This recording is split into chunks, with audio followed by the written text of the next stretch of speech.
The first time I ever wrote you was December 2006. Back then, I begged you not to approve two corporate policies, the violence, vandalism, and bullying policy, and the new video surveillance policy at that time.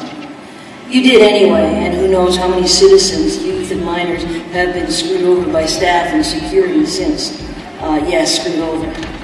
Here I am again begging you not to approve item 4, the electronic activity surveillance, access to and acceptable use of information technology policy and supporting guidelines, which I immediately renamed the corporate e-snoop policy, electronic snoop, or e-snoop.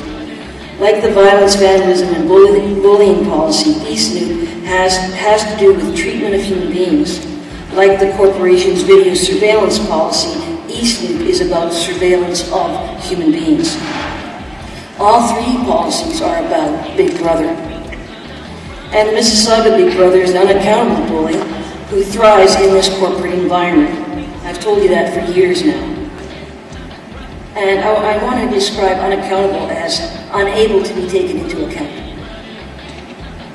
Not only has staff demonstrated that they are unaccountable, there's considerable evidence that they are out of your control. Think about it. If knowledge is power, you gave up your power long ago, certainly before I began observing council back in June 2006. Freedom of information confirms that staff manipulate you to their desired conclusions, and videotape shows how easy that sometimes is. eSNOOP states under key aspect of the new policy, quote, the policy includes guidelines for acceptable use of IT resources which are intended to be an aid to IT users in understanding the requirements of the policy.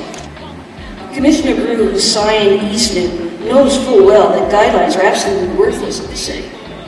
For example, he knows that Mississauga Corporate Security completely ignored the province's guidelines for video surveillance cameras in public places with impunity.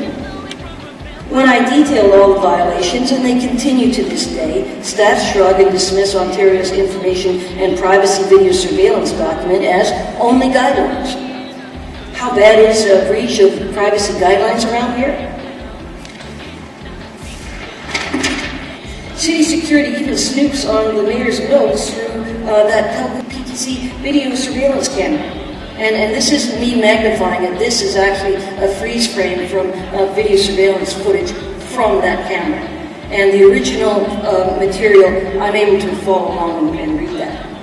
Bad as that is, City Mississauga Community Services out-ignored even public services when it comes to guidelines.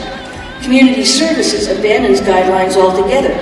For example, the city's guidelines to working with the Trespass Act and its excellent youth minor support framework were not just violated, but so abandoned that Ken Owen couldn't even tell me when or how the guidelines were abandoned or who was responsible. I can tell you this, I was the only one who noticed they were not in place. Freedom of information confirms that it's not possible to care any less about municipal and provincial guidelines. Guidelines are worthless when staff feel free to say, oh, they're only guidelines.